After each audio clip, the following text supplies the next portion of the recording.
Hi everyone, welcome back to my channel. For this video, I'm going to be reacting to another Ray William Johnson video. This is He's a Gay Murderer, and I don't know if I heard this story before or not. This guy kind of looks familiar, or maybe he just looks like someone I've seen in real life. I don't know, but yeah, I'm not sure if I know the story or not, but let's just get into it, and please subscribe. Let me know what else I should react to in the comments below. And I've been reacting to other videos, so I already know I need to turn the audio up a little bit. Okay. Why did this secretly gay pro football player murder a bunch of people? Now his name is Aaron, and Aaron's 20 years old during. Okay, so based off of the title, I thought it was a person that was killing gay people. Should I say? Can I say killing? Let me stop saying that. Unaliving people, but it turns out he's the gay one killing people. Oh, never mind. I thought it was something different.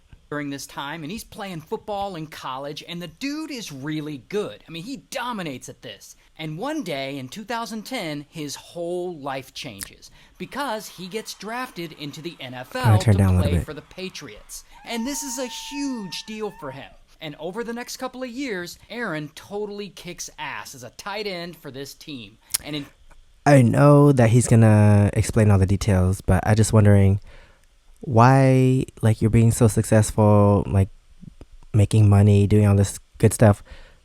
How do you become a murderer?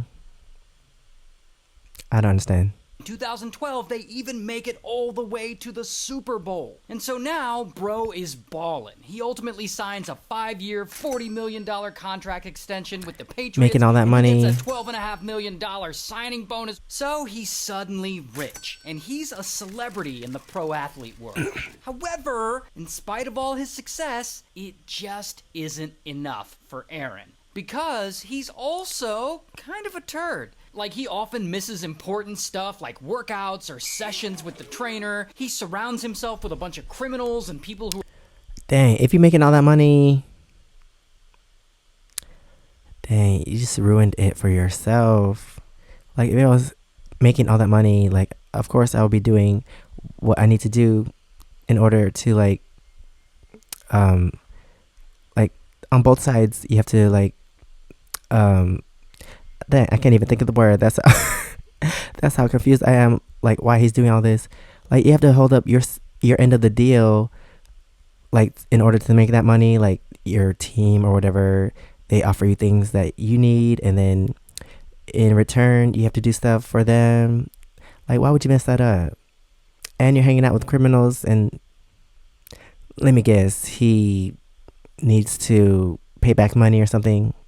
I don't know. Dang, making all this money and then you just mess it up. Who are always getting into trouble. He also parties a lot, and he does a lot of drugs. Mostly smokes a lot of Zaza, and he takes painkillers.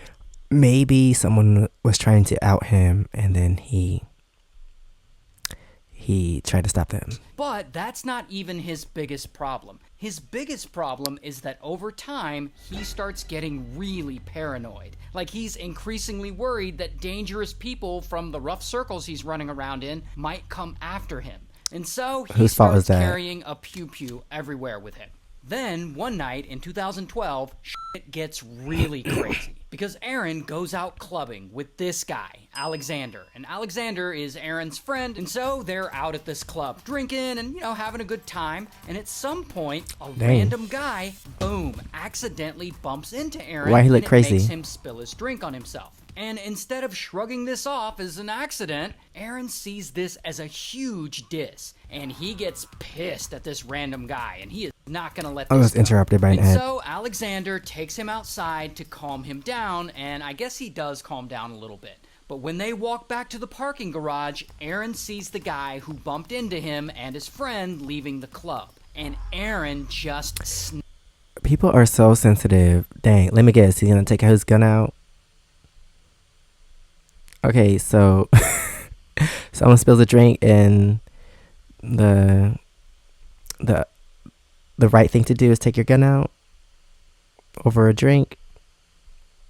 People are so sensitive these days. Snaps again, and he's like, "Fuck those guys. Let's follow them and teach them a lesson." And Alexander's like, "All right."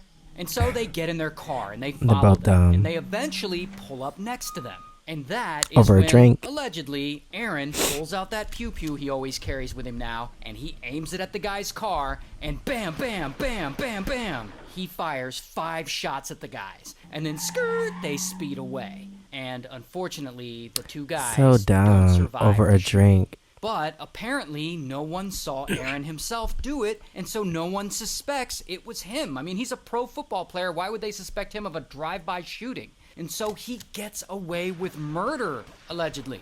Now, you would think that after something that intense, that maybe bro would chill out for a little bit. However, no. Because over time, He's just Aaron's crazy. behavior actually gets worse, and he gets more and more paranoid, and he acts more and more erratic. And so the next year, in 2013, he's in Florida at a strip club hanging out with Alexander again. And after they leave the club, they're driving home, and Alexander realizes he forgot his phone back inside. And for whatever reason, Aaron refuses to go back to get Alexander's phone. I guess he's just like being a dick. And so they get into an argument. And allegedly, during this argument, Alexander brings up Aaron unaliving those 2 guys that night after the club. And First of all, if you were there when your friend killed someone, why would you think it would be a good idea to bring that up when you're arguing and you're alone with him in the car? Something wrong with both of them. so boom, Aaron starts flipping the fuck out. But instead of doing anything right then, he waits. And eventually, Alexander falls asleep in the car.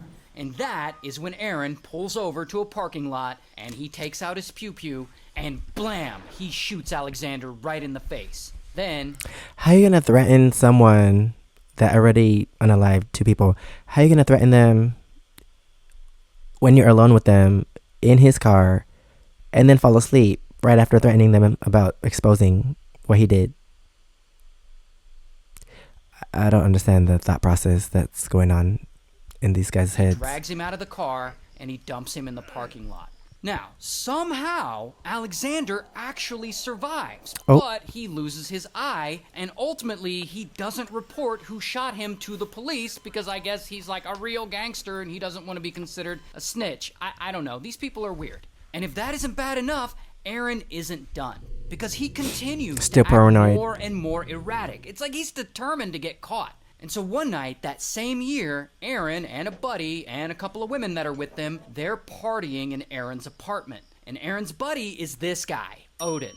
And so they're at the apartment, and Odin sees that Aaron has a bunch of pew-pews and ammo stashed there. And I guess he asks them about them. Like, no one actually really knows what was said in this conversation. But whatever it is, it really sets off Aaron's paranoia. Plus, apparently, Odin knows that Aaron Needs to go to therapy. unalived those 2 guys back in 2012. And so Aaron suddenly gets really nervous that Odin knows too much about him, and he isn't gonna let this slide. And so, over the next few days, Aaron obsesses over this, and he gets crazy worked up over it, and finally, he decides that he's gonna do something about it. And he comes up with a plan to unalive Odin. And so one night, I guess they all make plans to hang out, and Aaron joins up with 2 friends, and they all drive to go pick up Odin. And so they pick him up, and Aaron drives the 4 of them about a mile over to an industrial park. And there, I guess they decide to smoke a little Zaza, and so they're like hitting this blunt. And that is when suddenly Aaron takes out his pew-pew. Wait, is this a normal place that they go to? Is this not the first time they've been here? Like, why is this guy Odin not suspicious? Like, you guys go here so much that it's not even weird to you? Like, I would be like, why are we here? What are we doing? What's going on? And he points it at Odin, and blam, blam, he shoots him several times, and Odin dies immediately. Then they dump his body near a construction pile, and they flee the scene, and Aaron and his buddies drive back to his house. And no one saw anything, no outside witnesses or anything like that, so it seems like Aaron is about to get away with murder again. Until later that morning, a jogger is taking a short... Usually I say until with him because, like, I know it pauses and then he says until. But I'm just annoyed with this guy. Like, What's going on with him and what's going on in his head? Cut home, and he runs by the industrial park, and this jogger just happens to spot Odin's body lying there unalive, and so he reports it to the police. Now the police, they immediately start investigating, and they come out and they find a footprint at the scene and a bunch of other evidence, including a Bullets? piece of a blunt from some of that Zaza they were smoking. Oh. And on that blunt is a little DNA, Aaron's DNA. And so police get a warrant, and they search Aaron's house where they find a bunch more evidence, and so, bam, they arrest him. Here's some actual footage of the arrest. And also... Why are his arms outside of his shirt? Oh, here's his mugshot. Now, while police are investigating Odin's murder... Wait, how do they know he's gay? Like, how's it going to be in the title and then no mention of it? Like, how do we even know? Is it a known thing? Was he like the first gay out football player? Like, how do we know this?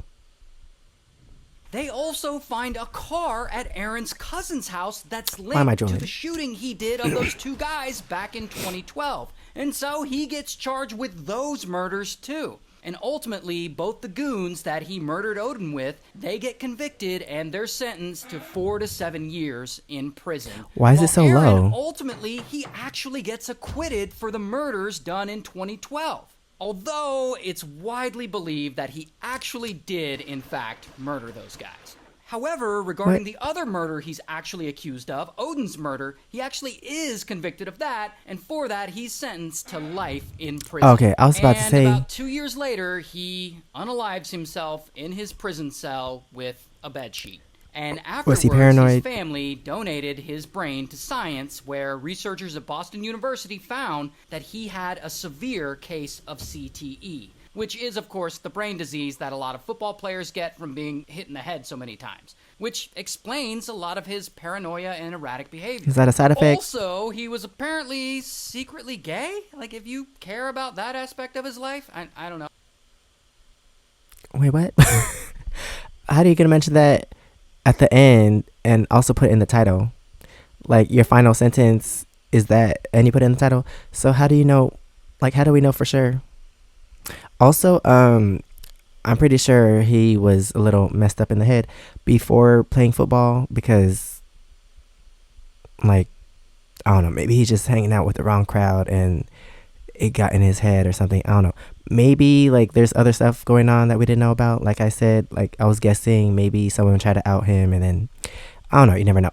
But anyway, that is the end of this video. Thanks for watching. Please subscribe. Let me know what else I should react to in the comments below. And if you want to see my experiences in Korea, you can check out my first channel, SEKSHI V. And if you want to see my other socials, it's right here under my face. Thanks for watching, and I'll see you next time. Bye.